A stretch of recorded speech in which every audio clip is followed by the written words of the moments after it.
On the evening of March 8, 2020, Brittany Ujlaki, a 16-year-old high school student from a small rural town in Nevada, suddenly disappeared. She left the youth center after band rehearsal and was never seen again. Within hours, phone calls started pouring in, panic spread, search effort began. But beneath what seemed like an ordinary Sunday, something far more sinister was developing. Every step Brittany took, every message she sent, and every movement shown on map would soon fall under an overwhelming level of scrutiny. What started as a troubling disappearance soon became one of the most shocking cases in Elko County's history. It wasn't just that it unfolded unseen in the desert. What was far more disturbing was who she was with and what happened to her in her final moment. Gabrielle Brittany Ujlaki was born on June 4, 2003 in Colorado. Her birth certificate recorded her name as Gabrieline, but from a young age she chose to be called Brittany. According to her family, this was entirely her decision, a way of shaping her own identity. In 2010, the family relocated to Spring Creek in Elko County, Nevada, due to work. Her father, James Ujlaki, had accepted a position with a gold mining company. Her mother, Alicia, devoted herself to raising the children and maintaining stability at home. Although her parents later divorced, but they continued to work together for Brittany's well-being and for her younger brother, staying involved in her life while keeping their relationship neutral and conflict-free. From an early age, she was drawn to the outdoors, with horses and animal care becoming central to her daily life. By the age of 9, she was already riding her horse among herds, displaying skills that were tradition in the region for someone so young. However, trainers and neighbors noted her confidence in the saddle and her independence. Brittany competed in youth rodeos and even earned the symbolic title of Rodeo Queen, a title in her community that suggested strong promise for her future. Her interest, however, extended beyond ranch life. In talks with friends, Brittany shared her hopes for the future, weighing two very different paths: joining the Navy with plans to work in psychological support, pursuing a career as a special effect makeup artist. This contrast reflected how open she was to multiple possibilities at once. Adolescence, however, became a challenging period. At school, Brittany was subjected to aggressive behavior from her peers. From the age of 14, patterns of sustained pressure began to surface. According to her mother, Brittany often returned home after school feeling depressed, became socially withdrawn, and slowly lost the motivation to attend to classes. The family chose to step away from traditional schooling and arranged for homeschooling, with official approval from the school district. Brittany also began working at a local ranch alongside her studies. She was responsible for caring for animals, cleaning pastures, and managing basic maintenance duties. Her employer frequently praised her reliability and discipline, noting that she required no reminders or supervision. Her work in agriculture blended naturally with her responsibilities at home and the time she spent with her father. James was her closest confidant. They practiced music together, discussed future plans, and he was the first to sense that something was wrong. On the day Brittany disappeared, this was the image she represented: independent, hardworking, and deeply connected to local traditions, yet looking far beyond the boundaries of her local hometown. Up until the spring of 2020, Brittany's life appeared to be the beginning of a teenager's path, with major choices still ahead. Spring Creek is a small community in northeastern Nevada, located in Elko County. The town was established in the 1970s as a residential community for gold mine workers, and that economic base has largely remained the same. Many families still depend on mining jobs from nearby sites.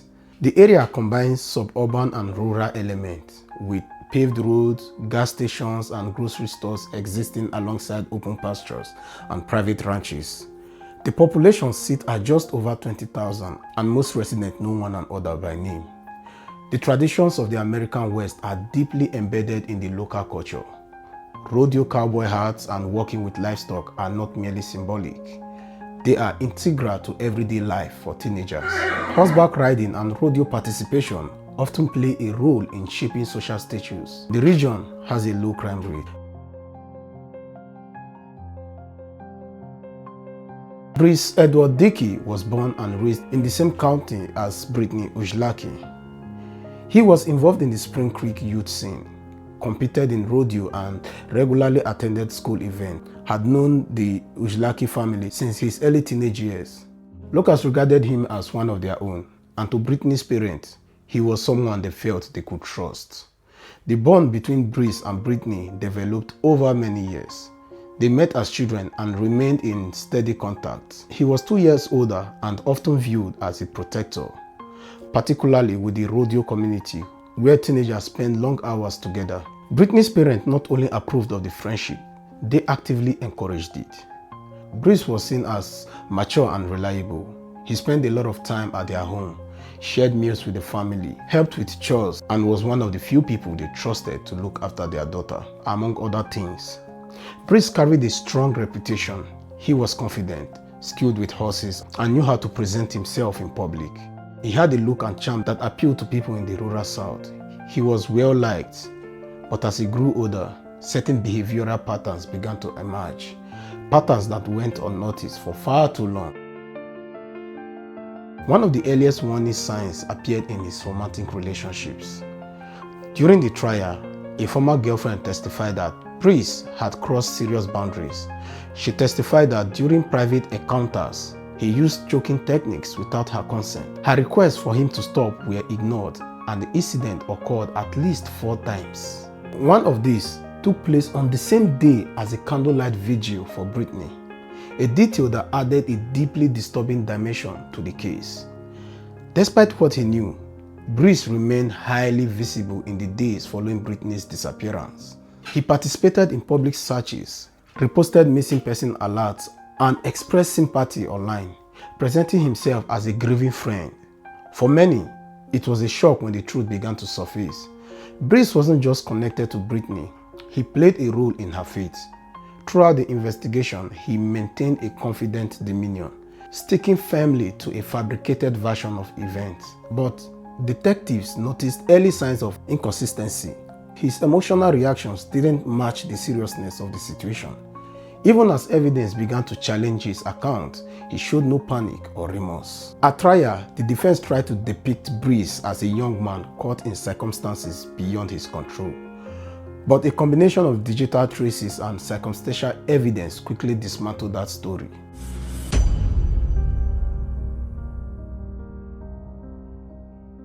Sunday afternoon, March 8, 2020, began like any other day. Britney joined her father, James, at the Spring Creek Community Center for one of his music rehearsals.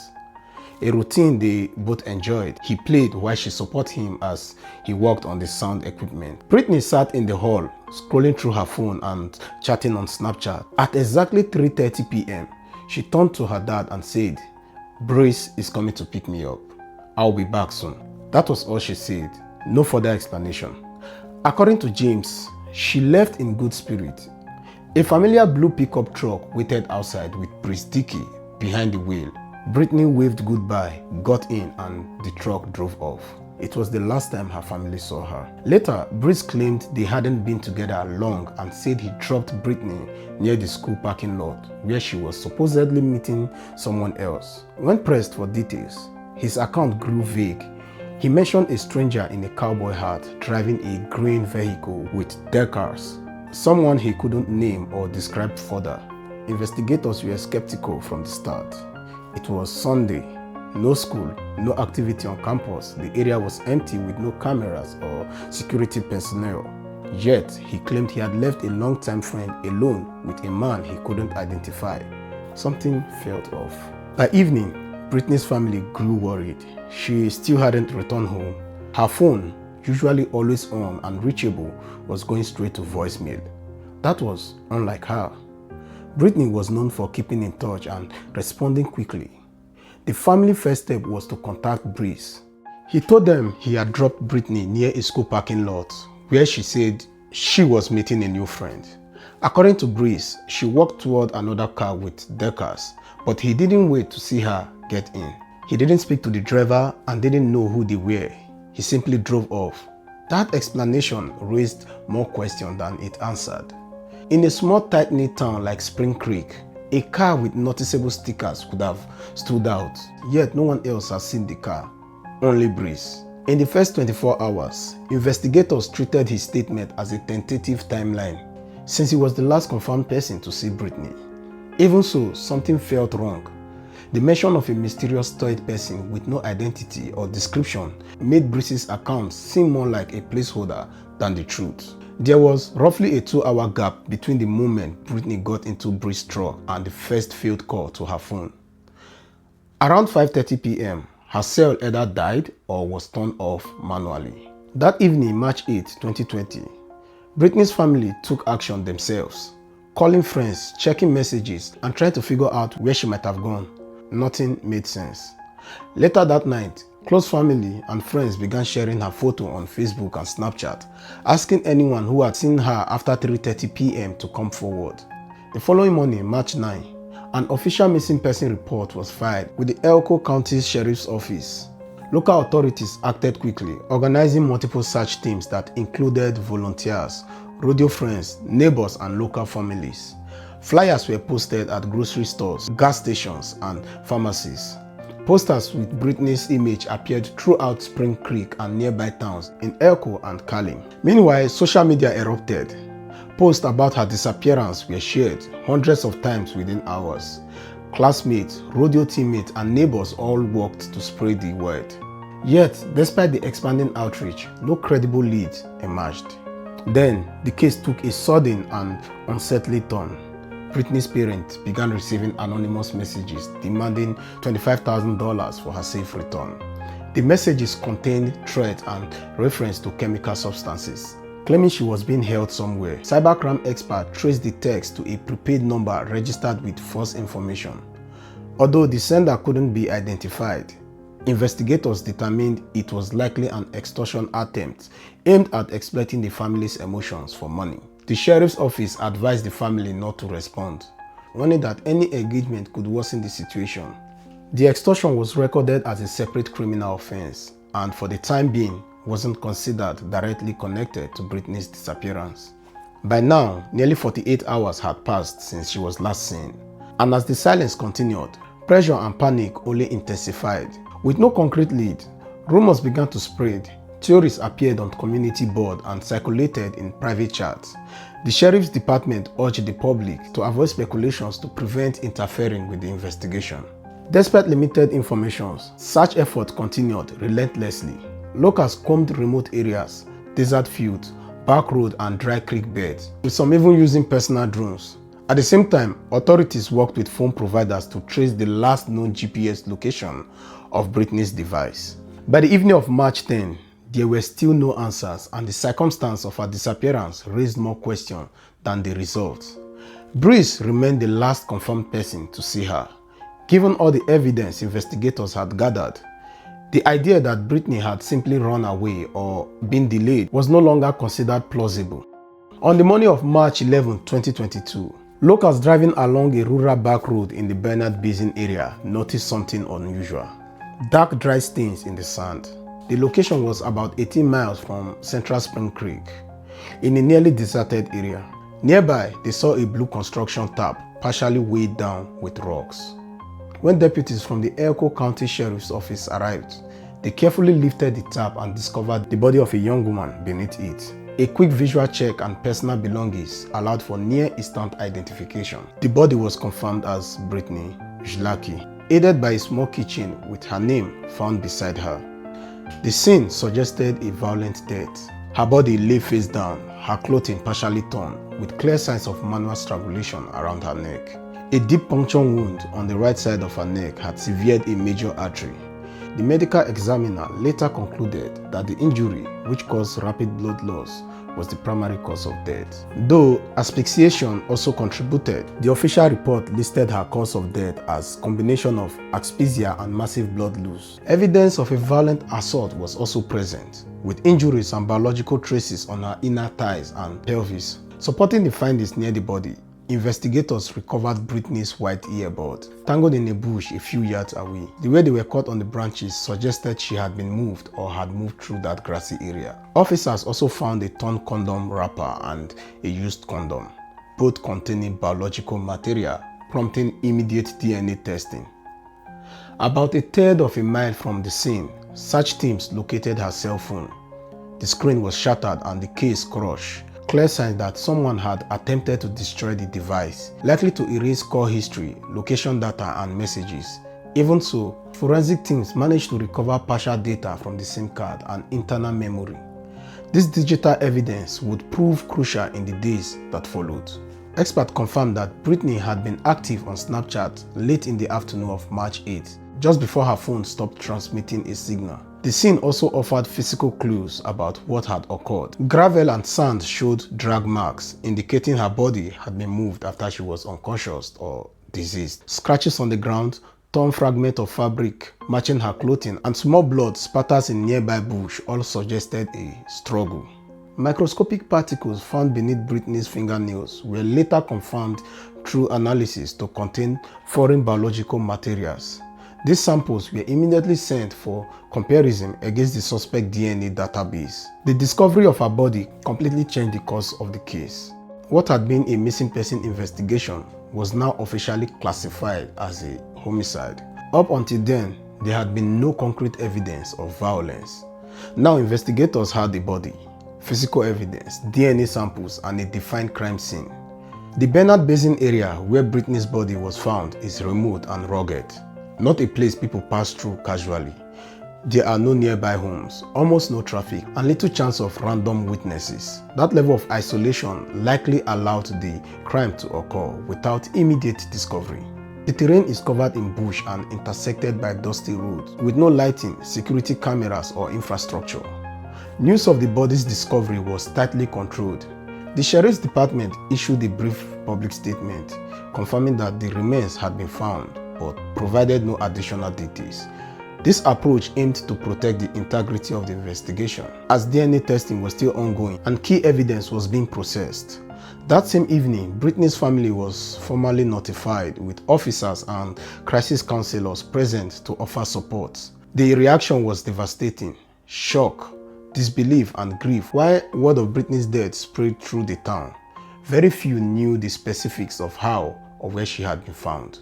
With the homicide officially confirmed, the investigation intensified. The initial focus turned to Britney's personal life, examining any conflict or unstable relationships that could indicate a possible motive. One of the first people questioned was her ex-boyfriend. Their relationship had ended long before Britney disappeared, but friends described it as tense. Report indicated he continued messaging her after the breakup, and some of those messages were concerning.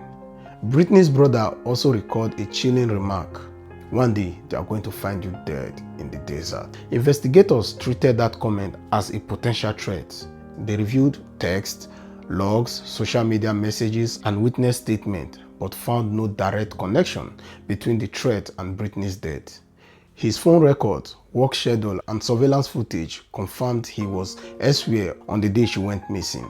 Ultimately, he had a solid alibi and was cleared of suspicion. The next lead involved an unknown contact appearing in Britney's Snapchat messages under the alias JT. The names appeared multiple times in chats in the days before her disappearance. A few of her friends mentioned the name during interviews, with one noting that Britney had described JT as someone she was just beginning to get to know. Police began checking every possible match in the county, looking at initials, username, and Snapchat linked profiles. Several young men were interviewed, either because their initials match or they have potential connections to Britney. One who drove a green pickup similar to the one Breeze had mentioned initially drew attention, but his alibi held. Cell tower data, surveillance footage, and witness statement all confirmed he was in another town at the time. Britney vanished as each of these potential leads was eliminated. Investigators began to question the entire narrative. Breeze's story about a mysterious stranger in a green truck started to seem less like a real person and more like a detail intended to mislead the investigation. Even so, there wasn't enough solid evidence at the point to charge Breeze, and police began exploring other possibilities. Officers checked every registered green vehicle in the area, agricultural trucks, private SUVs, and ranch vehicles, but found no matches. They also considered other scenarios, including the chance that a random outsider had committed the crime. Events like rodeos, livestock fairs, and local exhibitions often drew crowds from neighboring areas, including seasonal workers, visitors, and competitive riders. But there was no concrete evidence suggesting an outsider perpetrator. Another possibility considered was that Britney might have left voluntarily with someone she barely knew. This theory was strongly rejected by those closest to her. According to her loved ones, Britney wasn't the type to make impulsive decisions or go off with strangers. The process of elimination continued for days. Each false lead had to be fully verified and documented before being dismissed, and the investigation faced additional challenges. The local sheriff's department had limited resources and lacked immediate access to a wide range of forensic experts. Some tests had to be conducted by specialists from neighboring counties or sent to the state lab, which extended the timeline for several weeks following Britney's death. The investigation stalled after exhausting every dead end, prompting detectives to return their focus to Mvrdered. This time, attention shifted from mysterious suspect to digital forensics directly linked to him. The first major inconsistency in his story emerged from Snapchat location sharing feature. Data obtained by law enforcement showed that at the exact time Britney's phone went dark, her device and Bree's phone were pinging from the same location in the Mvrdered Basin Desert. This directly contradicted Bree's original statement. Even more revealing was a selfie found on his phone, taken in the same area where Britney's body was later found. Metadata confirmed the image had been captured on the very day she disappeared. Bree had insisted he never left town that day, making the photo highly incriminating. But the final piece that completely dismantled his account was the DNA match. Genetic material collected from the scene was compared to a sample taken from Bree under a court order, and the result confirmed a match. Contact between him and Britney had occurred on the day she disappeared. Additional evidence included scratches on Bree's body, documented just one day after Britney's death. He claimed the injuries came from walking with horses, but the marks didn't match that explanation. The scratches were parallel and jagged, consistent with fingernails marks. Forensic testing revealed biological traces beneath his skin that matched Britney's DNA. Meanwhile, the green truck theory was officially ruled out, as no vehicle fitting that description appeared on local traffic cameras. No witnesses reported seeing such a vehicle in the area. Investigators also recovered deleted Snapchat messages from Bree's phone with the company's assistance. Law enforcement was able to restore fragments of these conversations, which showed that Bree had pressured Britney to meet him that day. Even after she expressed hesitation, the messages made it clear that their encounter was neither spontaneous nor casual. Once all this evidence was compiled, police brought Bree in for a second round of questioning. This time, his story began to unravel. His new account didn't match his earlier statement. He couldn't explain why he had been in the desert where Britney's body was found, or why his DNA was on her. He hesitated frequently, changed his phrasing, and tried to divert the conversation. By the time investigators no longer considered him a witness, they saw him as the prime suspect. The trial of Britney Oshlaki's murder began in March 2022. Mvrdered, the defendant, was charged with first-degree murder and assault with intent. From the outset, the case attracted intense public attention, with the courtroom packed every day. Journalists, community members, and Britney's family were all in attendance. The prosecution's case relied on several key pieces of evidence. DNA analysis placed Bree at the scene. Medical experts testified about physical trauma, including injuries consistent with strangulation and multiple stab wounds. Digital forensics played a critical role.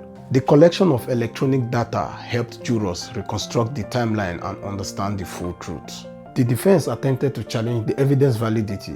Bree's attorney argued that the encounter had been consensual and claimed that someone else had caused Britney's death.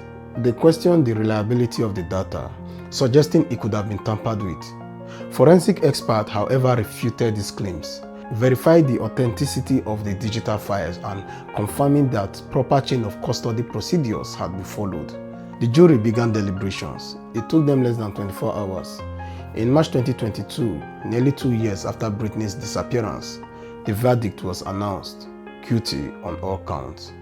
Brice Dickey was convicted of first-degree murder and assault with intent and was sentenced to life in prison with the possibility of parole after 46 years. The courtroom grew silent as the verdict was announced. It was a moment of closure, though not of peace. Brittany's parents were present and her mother gave a brief statement. Her voice was calm but heavy with grief and disappointment. She said that no verdict could ever replace her daughter, but she hoped it would serve as a warning. Trust should never be given blindly, especially in a town like Spring Creek where everyone knows one another. Brice wasn't just another defendant, he was part of the community's fabric. The reaction was intense and the sense of betrayal ran deep even among those who barely knew the Ushlaki family. Former friends and classmates of Brice expressed their shock publicly. They remember him as quiet, polite, and even kind. But his role in such a brutal crime shattered any illusion that appearances reflect true character. If you found this case fascinating, don't forget to like the video and subscribe to the channel. I post crime case videos every 2 to 3 times a week. My name is Steven. Until next time, stay sharp, stay vigilant. Thank you for watching.